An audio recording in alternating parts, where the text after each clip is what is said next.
Hello everyone. In this video I'm going to walk you through Google Classroom, and we will be discussing all the components and all the features of Google Classroom in detail. So stay tuned and keep watching this tutorial. So first of all, we have to log into our Gmail account, or if you are a user of G Suite, so sign into your account, and then we'll click on these dots, and then we'll bring down our cursor here, and this is the classroom. So we'll click on that, and after clicking on that, so all the classes or all the classrooms which you are part of, they must be appearing here. Since I am part of just only one class, so that is why it is appearing here only one class. And if you would like to create a new one, you will simply click on this plus button, and then you'll click on create class, and then you will type in the name of the class, section, subject and room. And once you have entered all these details, just click on create, and that's how you can create the class. I'm not going to create now. I'm going to walk you through the one which I have already created, and I'll show you all the features and all the components available here in my class. So as you can see here, this is the name of the class and this is the class code. So I will talk about this class code after a while. And if I would like to change the theme of this class, so I'll simply click on this icon here, and there are bunch of options available here, so I can choose as per my requirement or the subject which I'm teaching. So let's say this is the one I like, so I'll just simply click on that, and then I'll click on select theme, class theme. So as you can see here, now the theme has been changed. I can also upload the photo if I have already designed a theme photo in any of the software. So I'll simply click on that, choose the file, and that will be uploaded here. Now let's start from the top here. As you can see here, there are main four areas: stream, classwork, people and marks. Stream is the section or the area where I can post any announcement or any news which I would like to share with my students. So as soon as I type in that statement or that notification, it will be shared with the students immediately. So let's have a look.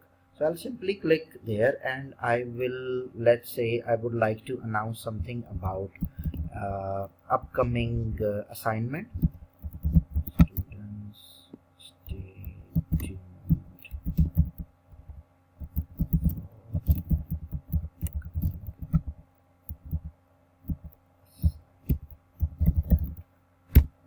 Alright, so once you have typed in the information that you want to share, and if you would like to add some file here, you can do that as well. So by simply clicking here, so we can choose from Google Drive, a link can be shared, a file, external file, maybe from your computer or somewhere else that can be added here, and YouTube video can also be shared. I'm not adding any file at the moment. And once you are happy with the details here, you can simply click on post. If you would like to schedule this post for a later time, you can do that as well. We'll click here, and as you can see here, we have an option of schedule. So we'll click on schedule, and then we can specify the date when or this statement should be announced. We can change the time, and we can change the date as well. And once we are done with that, we'll simply click on schedule. Let's post it now. So I'll click on post, and as soon as I have clicked on post, it has been posted in the stream, and all the students must have been notified about this post. And now let's go to classwork. So as you can see here, I have my create option here, I have Google Calendar, I have class drive folder. So if I click on Google Calendar, so when we create a new class, a new calendar of that class is going to be created as well. So all the information and all the events related to that specific class, they must be showing here in the, as I have given an assignment previously, so that assignment has been appearing here, and the due date was 24th of April. So all the announcements which you are going to announce, if there are some dates involved in that, so all these dates will be appearing in the calendar of this class. And if we come back here and click on class drive folder, and when we click on that one, as you can see here, it has landed us into the Google Drive, and there are a couple of folders already created. So when we create a new class, and automatically a new folder is going to be created with the name of the class in Google Drive, and all the files will be organized in this folder. So this is one of the assignment which I gave earlier, and this is one topic as well which I created, and I'll talk about it later as well. So as you can see here, all the files related to this topic or this assignment, they are copied here in this folder. So now let's come back to this section, and if we click on create option, so there are a whole bunch of different options which we can do here. Let's say I want to create an assignment, so I'll click on assignment, and then I have to specify the title of the assignment. Let's say it is about linear equations.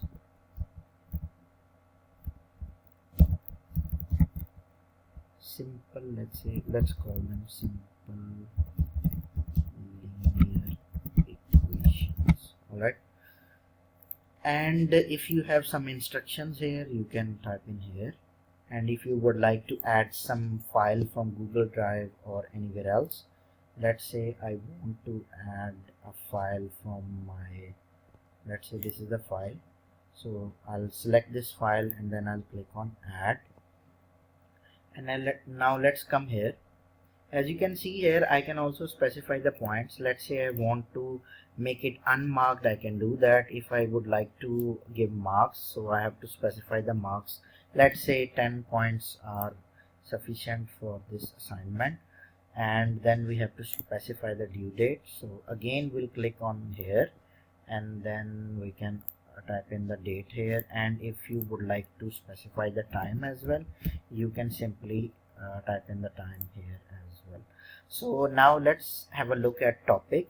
So if you have created some topics already, so you can put these assignments under that topic, so it will really help you to streamline and organize everything under one topic. So I have already created one topic, linear equations, and if I would like to put this assignment under this topic, I can do that. So I'll simply click on here, linear equations, and now this specific or this particular assignment will be put under this linear equations topic. And if you would like to add rubric, you can do that by clicking here. We can create a rubric, or if it has already been created, that can be reused as well. And if you check on this option, originality report, so it will when the student is going to submit the work, it will cross check with all the Google pages, and if it has been copied from somewhere, it will give you a report whether it has been copied and the source from where it has been copied. So once all these details are okay with you, and you can simply click on assign. If you would like to post this schedule for a later time, you can do that as well by clicking here, and you can click on schedule and then specify the date and time, and this post will be scheduled as per the time and date scheduled by yourself. But let's assign now, so we'll click on assign, and this assignment has been assigned to the students. So all the processes are pretty much the same: quiz, assignment, question, material, reusing, post, or even creating a new topic. So all the processes are almost the similar. So now let's move on to the people option. So in people, we have teachers here and we have students here.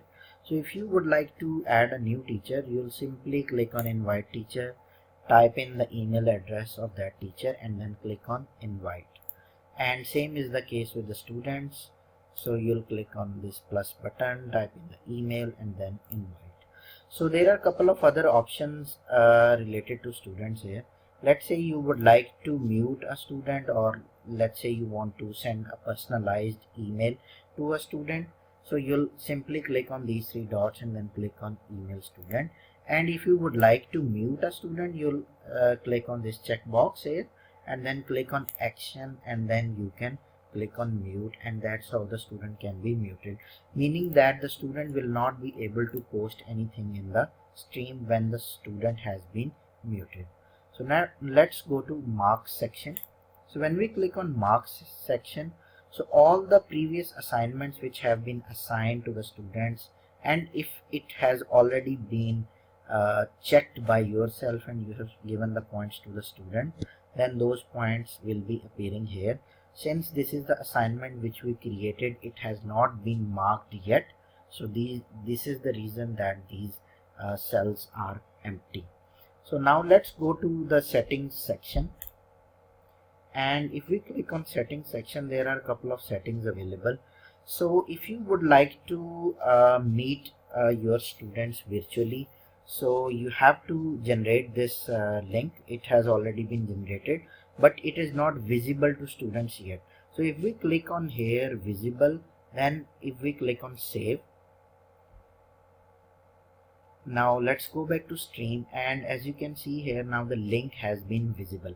So when the student is going to open this stream here, this link will be available and visible to the student, and clicking on this link, you as a teacher and the student will be able to join in a virtual meeting. But I would suggest that when the meeting is over, then just turn on this option so that student cannot really join in. If this link is not disabled from your side, if you are not present in the class, student will still be able to join the meeting without yourself.